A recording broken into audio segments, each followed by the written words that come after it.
아멘.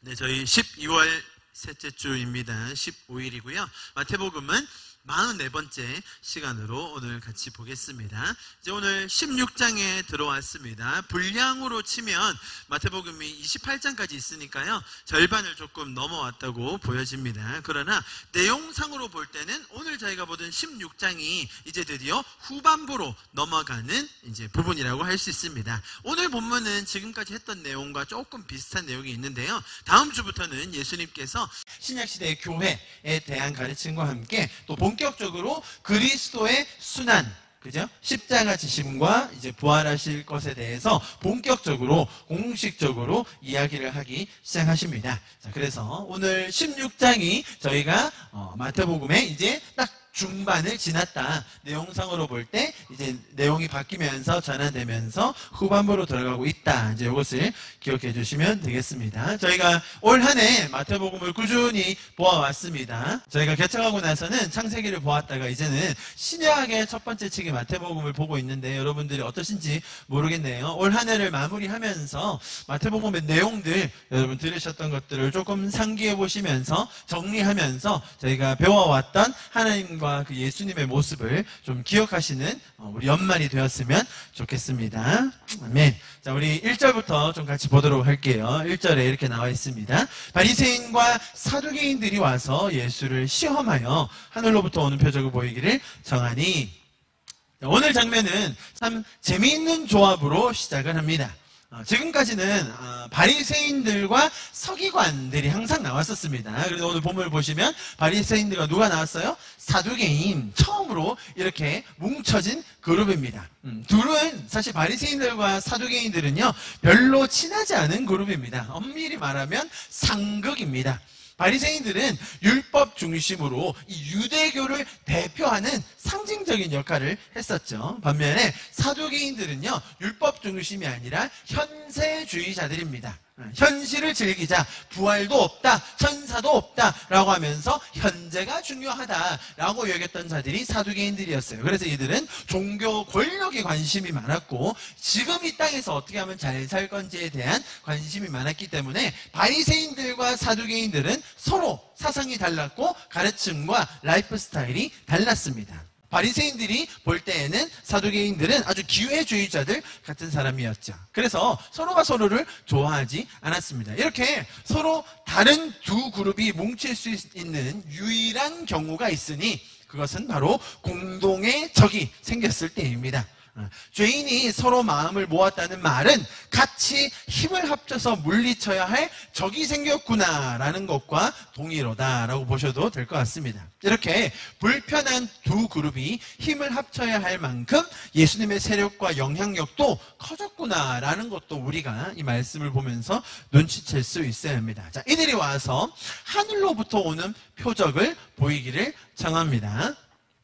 사실 지금 이 말은요 오늘 우리가 보는 16장에서 처음 등장한 표현은 아닙니다. 보시면 마태복음 12장 38절에 그때는 누가 나왔어요? 서기관과 바리새인이 와서, 오늘은 바리새인들과 사두개인들이 왔는데요. 12장 8절 좀 앞전에 보시면 서기관들과 바리새인 중 몇 사람이 와서 말하되 선생님이요, 예수님한테 말하는 거죠. 우리에게 표적 보여주시기를 원하나이다. 자, 똑같은 말을 지난번에도 했었다는 것입니다. 이렇게 같은 말을 반복하는 걸 보면서 첫 번째로는 왜 죄인들은 자꾸 이렇게 표적을 원하는가?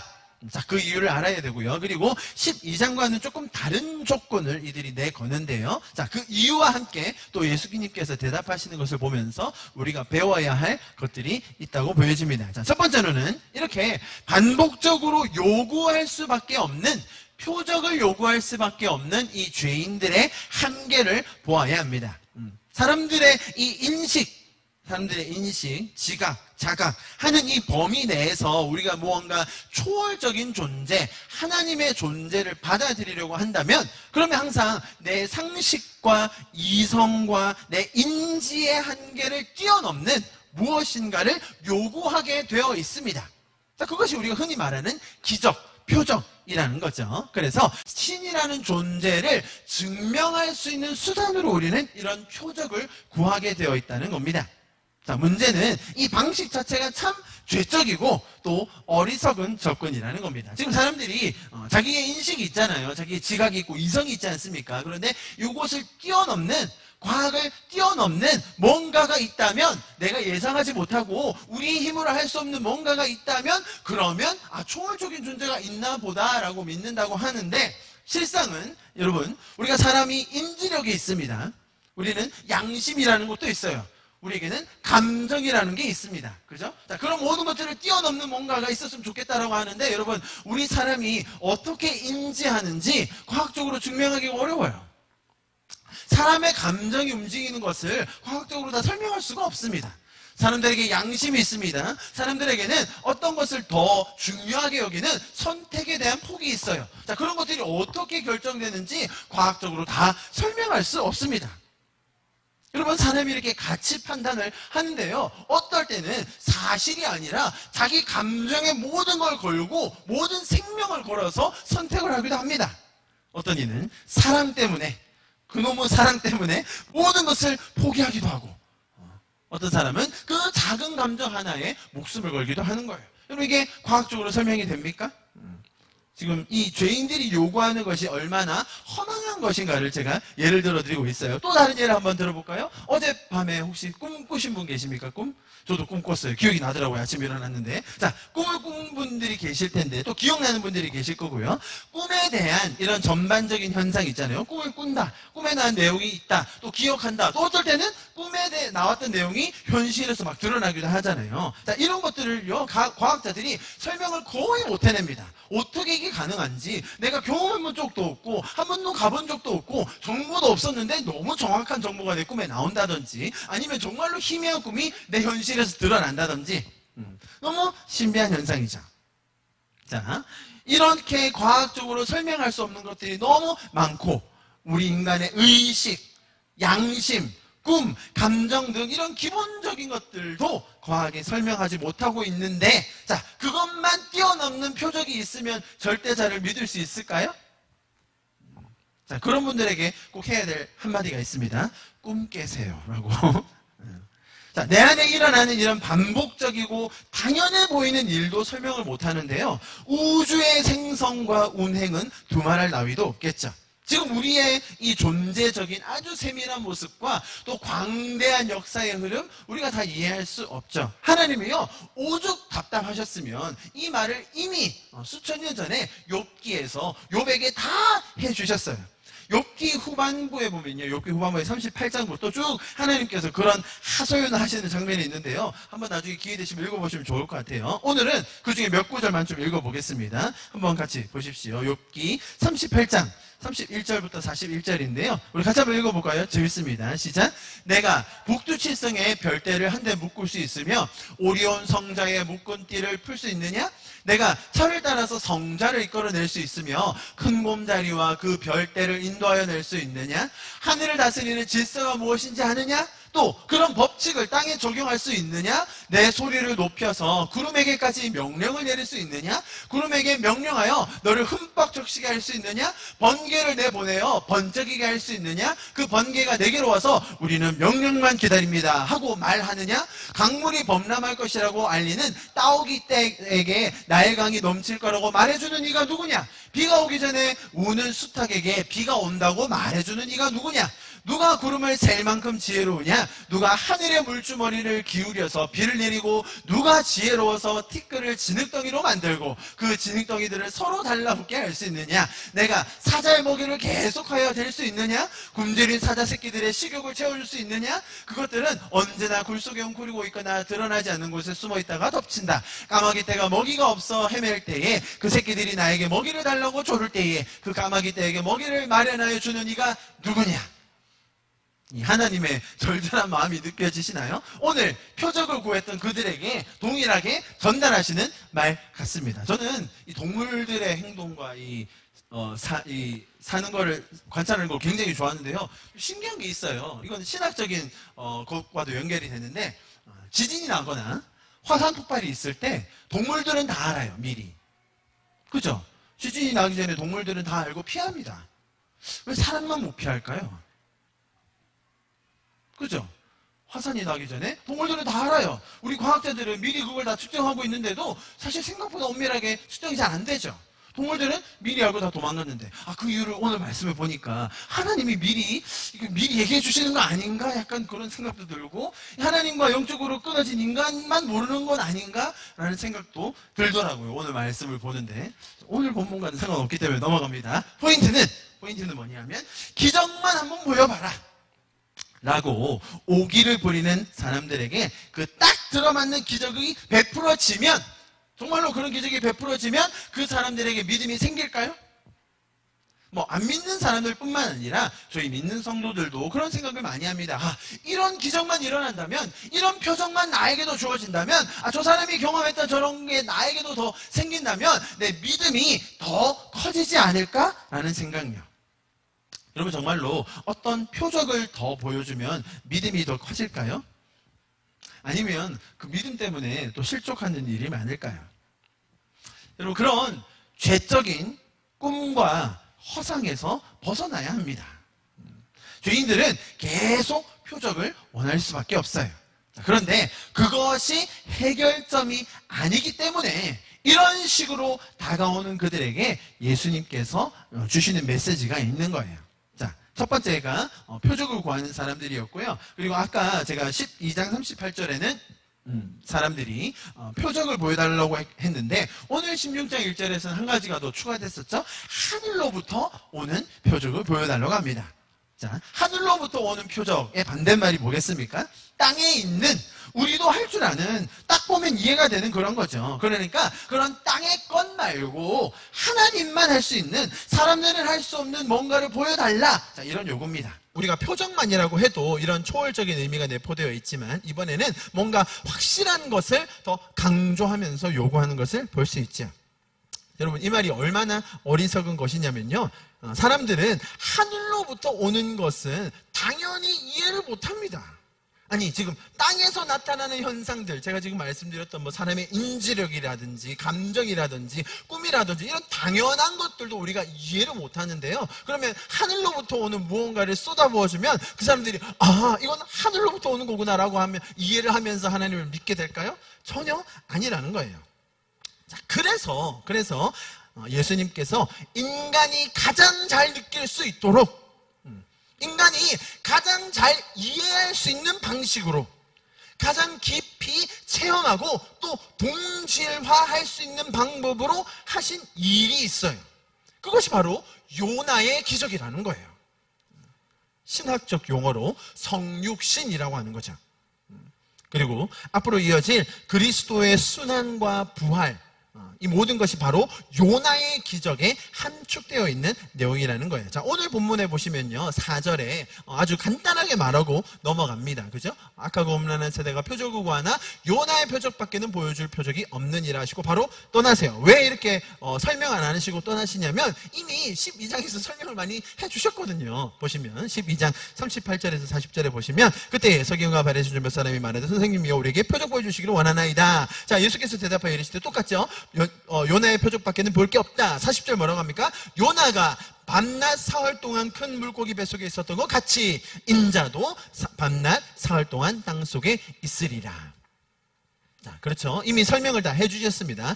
요나의 기적이라는 말은, 이 말은 하나님께서 예수님을 보내셔서 인간의 몸을 입고, 그죠? 우리가 사는 이 땅에 인간의 몸을 입고 우리와 똑같은 몸으로 오실 거라는 거예요. 그냥 오실 뿐만 아니라 우리를 위해서 죽으시고 우리의 대속물로 십자가에 달리셔서 우리 죄를 사할 계획을 가지고 계신다는 겁니다. 그런데 거기서 끝나는 것이 아니라 하나님께서 원래 계획하셨던 그 원형의 모습을 회복하시기 위해서 무덤을 이기시고 사망을 이기셔서 부활하심으로 우리에게 천국을 주시겠다라는 것이 요나의 표적이라는 거예요.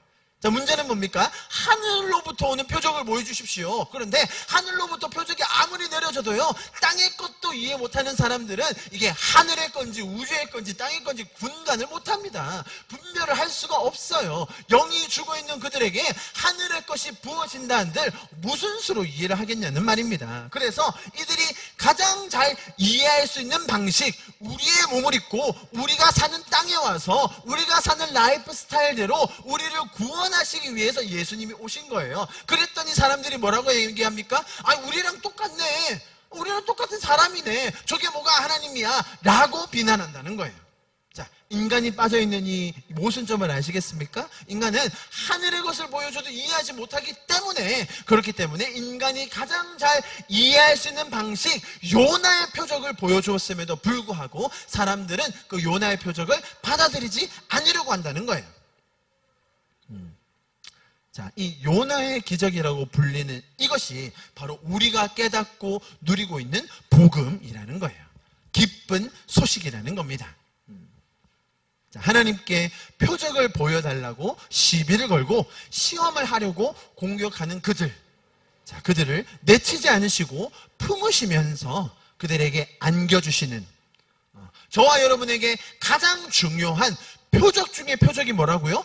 요나의 표적이다 라는 것을 예수님께서 가르쳐주고 있는 거예요. 자, 문제는 뭐냐면 일반적인 죄인들, 사람들이 기독교에 대해서 가지는 가장 큰 반감 1위가 바로 이 예수님의 인간 되심, 하나님 신적인 존재가 인간이 되었다. 그리고 아니, 신적인 존재라고 하면 딱 표적, 기적처럼 능력을 베풀어서 아주 파워풀하게 그냥 그것들을 싹 쓸어버리고 해결해버리고 처음부터 다시 하든지, 하나님이면 그런 능력 있으시지 않냐고 다들 반문을 합니다.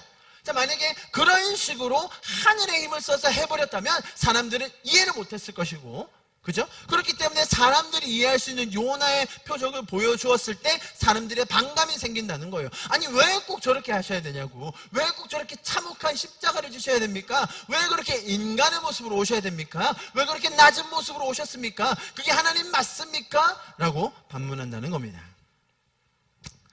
그러니까 사실은 예수님께서 신약 때 때가 차서 딱 오신 거잖아요. 그 전에 수천 년 동안 무슨 일이 있었죠? 인간의 지혜로, 인간의 방식으로, 인간이 해볼 수 있는 모든 수단과 방법을 동원하여 스스로 해본 것이 어디 얘기예요? 구약 얘기라는 거예요. 그것 하나도 없이 예수님께서 띵 하고 나타나셔서 짠 하고 죽으신 게 아니라는 겁니다. 인간이 할 수 있는 모든 방식, 정치적인 방법, 지혜, 인간의 지혜, 모든 술수, 심지어 그들이 좋아하는 절기와 방식과 모든 것들을 다 만들어서 시도해보고 그때마다 가르쳐 주시고 선지자를 보내주시고 매번 그렇게 가르쳐 주셨음에도 불구하고, 자, 그런 계시들을 보여주셨음에도 불구하고 그런 것들이 모여있는 구약의 결론이 뭐라고요? 아, 인간의 힘으로는 안 되는구나. 심지어 인간의 능력을 뛰어넘는 구약의 수많은 기적들이 있지 않습니까? 그런 많은 기적들이 있음에도 불구하고, 그것들을 계속적으로 보여주셨음에도 불구하고 인간이 믿지 않고 변화되지 않고 따르지 않는구나.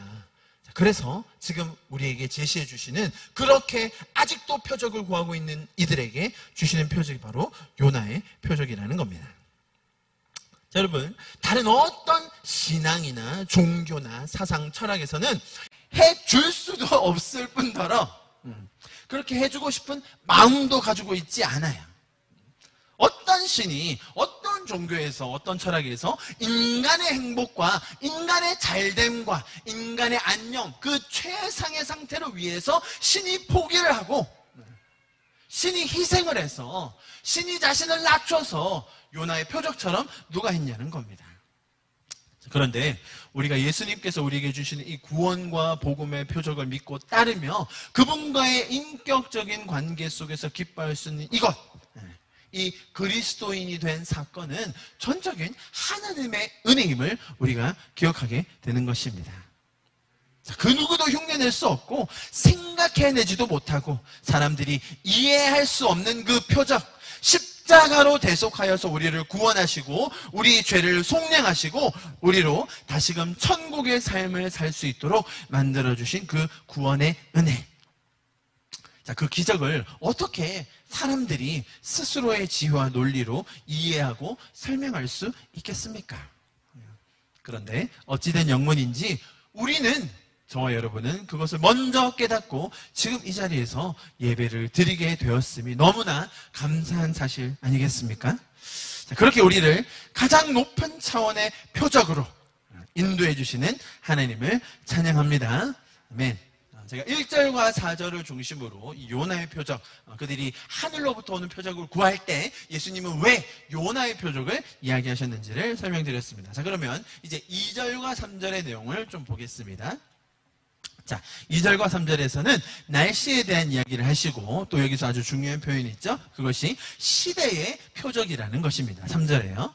여러분, 시대의 표적이라고 하면 여러분 어떤 생각이 드십니까?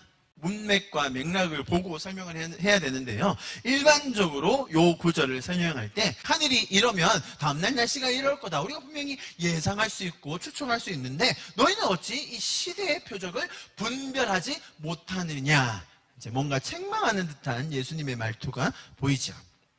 자, 그래서 이 시대의 표적을 이야기할 때 너무 많은 경우에 어떤 식으로 설명을 하냐면 보십시오. 지금 저희가 2019년 12월에 이 본문을 읽고 있지 않습니까? 자, 우리가 지금 이것을 읽고 있는 지금 이때 보여지는 시대의 표적이 뭔가? 그죠? 우리가 이 말씀을 지금 보고 있는데 지금 현재 우리가 살고 있는 이 시대의 표적, 어떤 현상들이 일어나고 있고 어떤 상황이 전개되고 있고 지금 나라들마다 어떤 국제 정세가 있으며 지금 어떤 사람들이 권력을 잡아서 이렇게 진행되고 있는데 이게 무슨 의미인가? 이 표적들은 무엇을 나타내며 지금 우리는 어디로 가고 있는가라는 것을 생각하는 지표로 시대의 표적이다. 그리고 그것을 분별해야 된다라는 이야기를 너무 많이 합니다. 그래서 이런 시대라는 화두를 가지고 뭔가 특별한 해석 혹은 영적인 해안, 시대를 읽는 지혜, 자, 이렇게 뭔가를 이야기하는 사람이 있다고 하면 거기는 사람들이 많이 몰려요. 이게 기독교 안에서 유행처럼 번지고 있어요. 심지어 이것을 통해서 불안감을 조성하기도 합니다. 왜냐하면 이 시대의 표적이라는 것 혹은 우리가 시대를 읽는다는 것이 자, 뭐랑 연결이 되냐면 종말이랑 연결이 돼요. 그렇죠?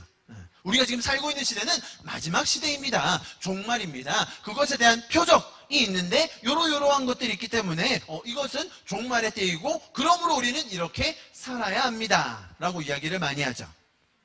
그러면서 정말로 가장 많이 나오는 예화가 이거예요. 하늘을 보면 이렇게 날씨가 될 거 알지 않습니까? 그러니까 시대의 표적을 우리가 분별해서 지금 시대를 읽어내고 우리가 종말의 시대를 살아내야 합니다라고 이야기를 많이 합니다. 자, 이렇게 시대라는 것을 지금 우리가 살고 있는 이 시대 2019년 정도를 만약에 생각해 본다면요, 2019년을 종말의 시대와 연결시키고 자, 그것을 성경의 예언 중에 종말에 있는 어떤 표적 중에 뭔가와 연결을 시킨다든지 아니면 예언의 어떤 일정 부분이 성취되면서 종말이 가까워 온다라는 것을 적용해버리면 사람들의 마음은 왠지 모를 불안감과 함께 또 성경의 비밀을 알아야 한다는 이런 강박관념으로 그런 시대의 표적들을 풀어내는 지혜가 있는 기름 부음을 받은 사람들을 쫓아다니게 된다는 겁니다.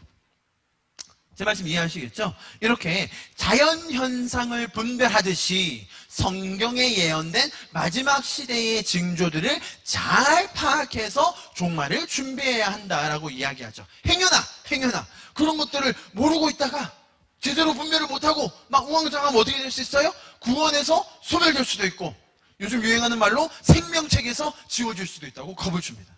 어떤 징조들이 어떻게 나타나고 이 나라를 어떤 세력들이 어떤 방향으로 이끌고 있는지를 분별해야 된다. 그래야 우리가 살아남을 수 있다라고 강조하는 거예요. 이 본문의 말씀을 주로 어떻게 많이 해석하는지에 대한 일반적인 접근과 함께 또 기독교 내에서 좀 많이 유행하고 있는 듯한 이런 말씀을 제가 드렸습니다. 자, 그러면 여러분 그냥 한번 본문을 그런 맥락 아니고 지금 전체 컨텍스트 안에서 우리가 지금 읽고 있는 본문 내에서 한번 눈으로 보시기 바랍니다. 이 본문에서 예수님이 하시는 의도가 그러니까 너희가 너희가 열심히 해서 좀 기도도 빡세게 하고 기름 부으심을 세게 받아가지고 너희가 시대의 표적을 잘 분별해내라 그 말입니까? 우리의 노력을 강조하고 비법을 알아내어 우리도 이 시대의 표적을 아는 그 소수의 무리 안으로 들어가야 한다. 지금 그 말을 하고 계신 건가요? 기도 많이 하고 계시도 좀 받고 하나님 보좌를 딱 붙들어 가지고 말이죠, 성경을 깊게 파고 연구해서 이 시대가 어떻게 흘러가는지, 어떤 표적이 일어나고 있는지를 알아내야 된다. 안 그러면 어떻게 된다고요? 다 지옥 간다. 지금 이 말씀이 그런 뜻입니까, 여러분? 여러분이 보실 때는? 자, 보십시오. 오늘 예수님께 찾아온 이 바리새인들과 사두개인들, 이 종교 지도자들은 분명 하늘에 나타나는 현상을 통해서 날씨를 충분히 분별할 수 있었습니다. 쉬웠습니다. 자, 그런 자들이지만 시대의 표적, 즉 예수님이 뒤에 뭐라고 설명하셨어요? 요나의 표적으로 대표되는 이 시대의 표적을 예수님의 강림, 또 예수님의 일하심, 또 그분의 죽음과 부활로 이어지는 구원의 메시지로 우리가 알 수 있는데, 이것을 분별할 능력이 있었어요, 없었어요? 없었다는 거예요. 너희는 할 수 없지, 너희는 할 수 없어. 왜요? 그들은 인간에게 속한 죄적인 마음으로 그 날씨는 구분할지언정 하나님께서 아들이 되어 아들을 보내셔서 이 땅에 오시고 우리를 구원하시겠다는 그 시대의 표적, 요나의 표적을 이들은 분별할 능력이 없는 겁니다. 그런 그들을 예수님께서는 불쌍히 여기시고 더 가르쳐 주시는 거예요. 그럼 그들이 죽음의 상태에 있지 않도록 그들을 살리고 구원하셔서 천국의 삶을 살 수 있도록 작정하신 분이 예수님이고, 우리는 이 말씀을 통해서 그 예수님의 마음을 배우게 된다는 겁니다.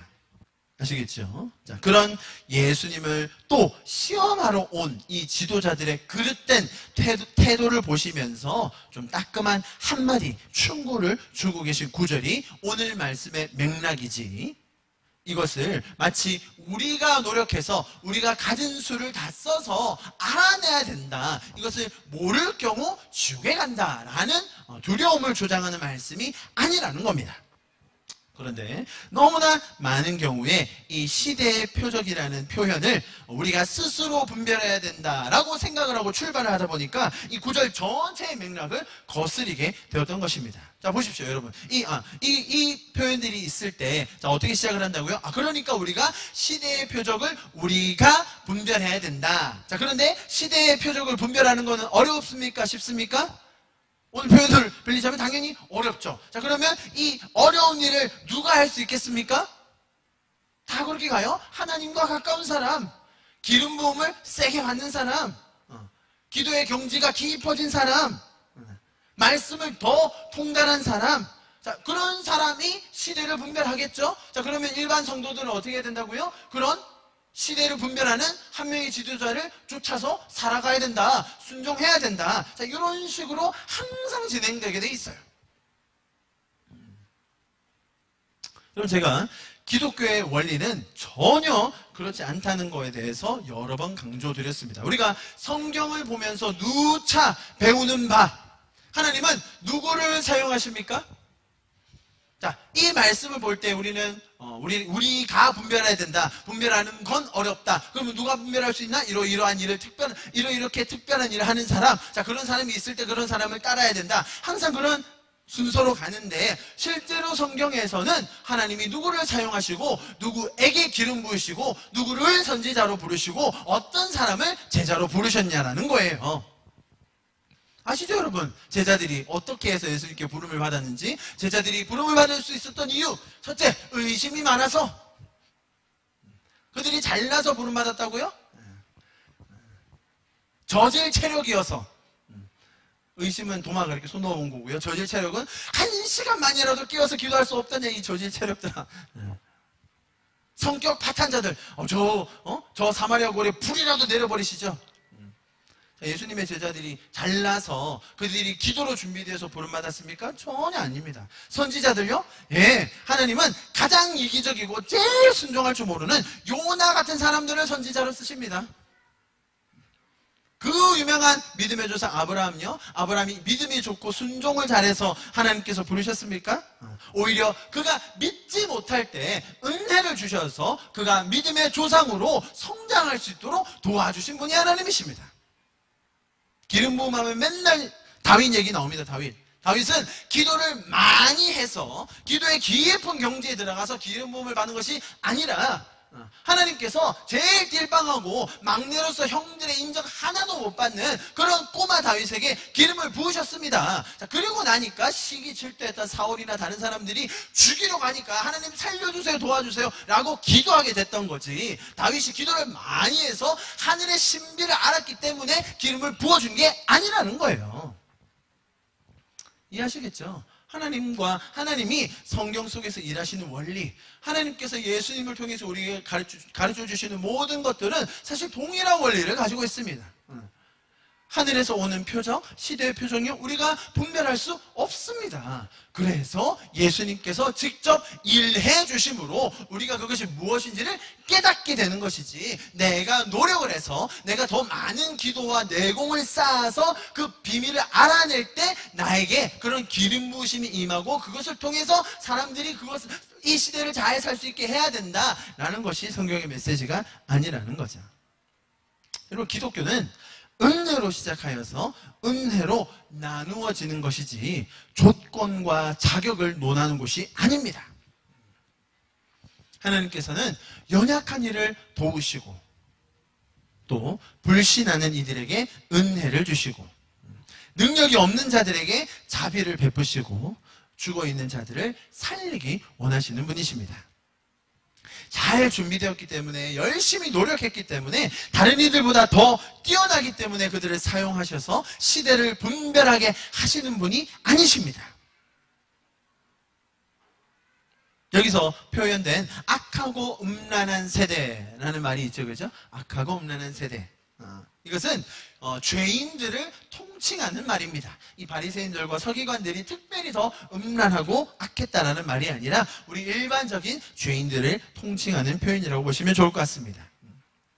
그런 죄인들, 악하고 음란한 세대는 표적을 구합니다. 당연하죠. 그런데 표적을 보여줘도 이해를 못할 거예요. 시대의 표적이요? 당연히 모릅니다. 지금 영어 알파벳도 잘 모르는, 예를 들어 저희 아들 7세 에덴이에게 셰익스피어의 작품 원본을 주면서 여기에 담겨있는 인생의 심오한 원리들을 설명한다 한들 이해할 수 있겠습니까?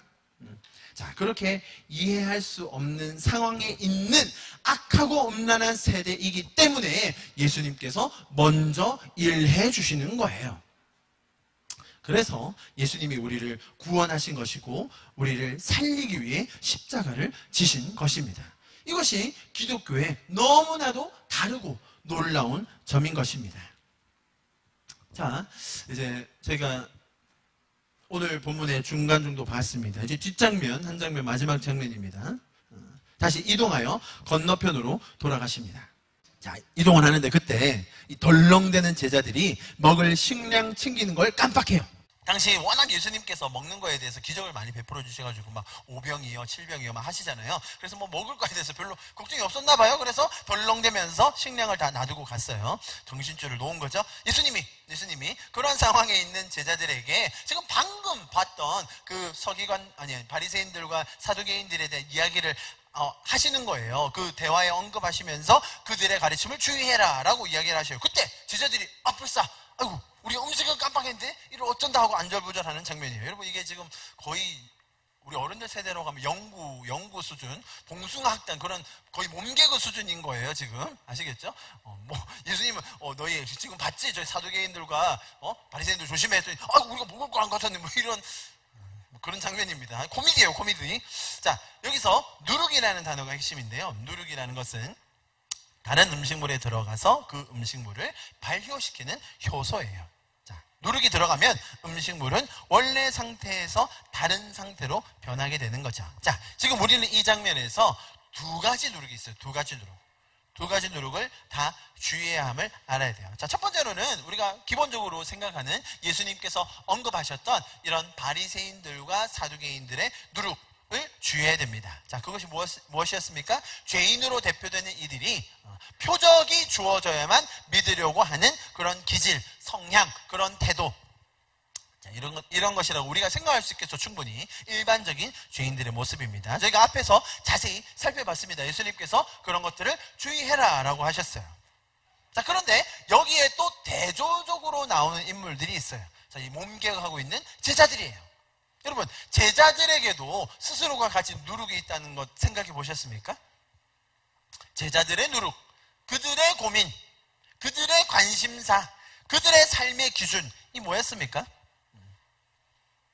떡이죠, 떡. 먹고 사는 거. 일단 뭔가 하나 실수하고 뭔가 하나 잘못되면 밥 굶을까봐, 먹을 것이 떨어질까봐, 어쨌든 나도 직장을 가져야 되고 생명을 연명해야 되는데, 결혼도 해야 되고 재산도 모아야 되는데, 그것 실패할까봐 모든 관심이 거기에 집중되어 있습니다. 현대인의 인생에 많은 부분의 염려와 고민도 여기 있다고 생각되어집니다. 여러분, 바리새인들과 사두개인들은 조금 달랐습니다. 그들에게는 먹고 사는 문제는 그렇게 큰 일이 아니었습니다. 그 정도는 자기들 수준에서 충분히 해결할 수 있었습니다. 뭐 이거 하다가 잘 안 되면 자기들의 권력과 직위를 이용해서 다른 장사해도 됩니다. 뭐 이거 하다가 조금 지루하면 다른 거 할 수도 있었습니다. 그래서 아마 이들에게는 오병이어의 기적은 그렇게 크게 와닿지 않았을 겁니다. 병자들 고치는 거요? 그 정도는 자기들도 어떻게든 해결할 수 있는 문제였습니다. 귀신 쫓는 거요? 자기들이 볼 때 자기들도 조금 노력하면 될 수 있다고 생각했을 것입니다. 그래서 그들은 하늘로부터 오는 표적을 구했습니다. 그것과 너무나 반대되는, 사실 저희와 조금 더 동화되는 그런 인물들이 있었으니 제자들이었습니다. 먹고 사는 게 급하죠. 지금 떡이 없으면 어떻게 하냐고요. 좀 전에 오병이어요? 그때는 그때고, 하나님이 그때 공급해 주셨어도 이번에 이 사업 잘못되면, 이번에 이 일이 잘못되면 큰일 납니다, 주님. 이 두 그룹의 습성과 또 한계, 이 두 그룹이 가지는 죄성을 우리는 모두 다 알아야 합니다. 예수님께서는 사실 이 두 부류, 여기서는 바리새인들과 서기관만 잘못된 게 아니에요, 그죠? 지금 제자들도 동일하게, 사실 제자들을 가르치는 부분이 훨씬 길죠. 야, 얘들아, 내가 지금 몇 번을 너희한테 그 고기랑 물고기 가지고 해줬니? 몇 광주리 남았는지 기억 안 나? 그게 중요한 게 아니란다 라고 하시는 말씀이에요. 우리의 인생은 가난하고 부한 것의 차이 때문에 불행해지는 게 아니라는 거예요. 사실 우리 모두는 하나님을 떠난 죄인의 상태이기 때문에 인생의 참된 의미를 찾지 못하는 것이지, 우리가 생각하는 제자들의 고민, 그들의 관심사 먹고 사는 것, 혹은 바리새인들과 사두개인들의 고민, 뭔가 하늘로부터 오는 표적만 있으면, 이런 죄인들의 한계와 죄인들의 습성을 우리가 잘 기억하고 하나님께서 우리에게 주시는 은혜와 그 참된 진리를 기억하고 사는 저와 여러분이 되기를 축복합니다. 아멘. 여러분, 우리는 요나의 표적을 통해서 우리를 구원하여 주시는 예수님의 모습을 보았습니다. 우리 인생에 어려움과 고민들이 많이 있죠. 제자들처럼 먹고 사는 것에 대한 고민, 또 바리새인들과 사두개인들과 같이 표적을 구하며 갈망함을 해결해 보려는 그런 시간들. 예수님께서는 이런 모든 인간들의 결핍과 한계와 죄성을 너무 잘 알고 계세요. 그래서 스스로 십자가를 지심으로 우리를 구원하신 것입니다. 그것이 하나님의 놀라운 은혜의 사건입니다. 좀 말씀을 마무리하면서 기도하고 예배를 마치면 좋겠습니다. 우리가 16장에 들어와서 이제 예수님의 십자가 사건을 이제 곧 들어가는 준비하고 있는 장면을 보았습니다. 이 죄인들의 변하지 않는 습성, 죄인들의 한계, 사실 우리 주변에 있는 수많은 기적과 수많은 하나님의 역사하심도 잘 이해하지 못하면서 내가 당면한 그 문제 하나, 내가 지금 가지고 있는 그 사건 하나에 대해서 표적만 일어난다면 그러면 하나님이 살아계실 텐데 라고 인지할 수밖에 없는 그 사람들의 한계.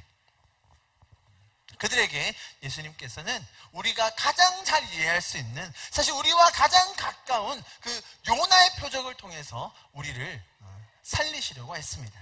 그럴 때 사람들은 또 다른 불만을 표출하고 또 다른 마음으로 불만을 나타내곤 합니다.